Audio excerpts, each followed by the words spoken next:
Hey YouTube, today we're unboxing a Glarry GT501 acoustic guitar, and I'm going to play it for you a little bit. I suck, but I'm going to play it for you a little bit. Alright, let's get on with it.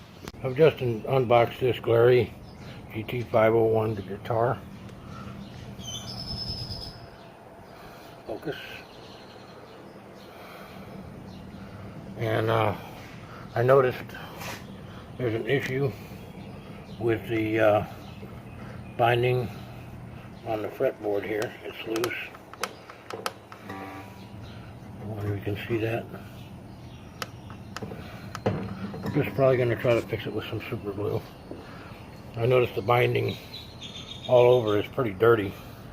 I bought one of these for my son, which has only been a week or 10 days ago, and it wasn't this dirty, but I'm sure it'll be fine, and we'll give it a try playing it here in a little bit.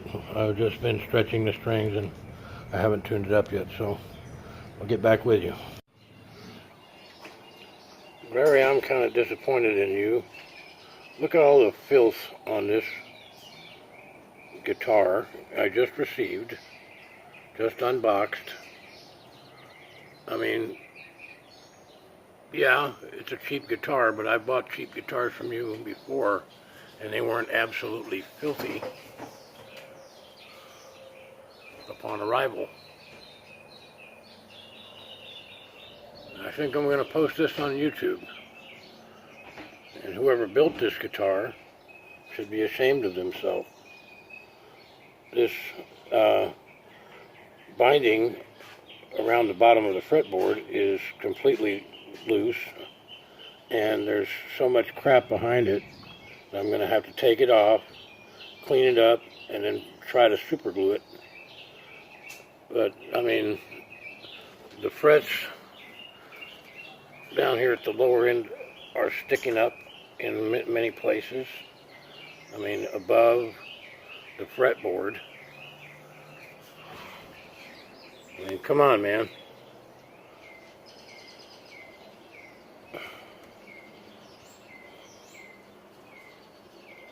That's really unacceptable.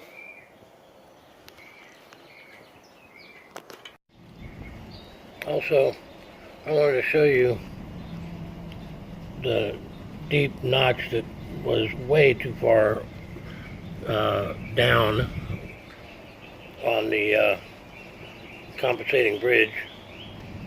It's, you know, I had to dig that string out of there and move it up. I'll have to file that down.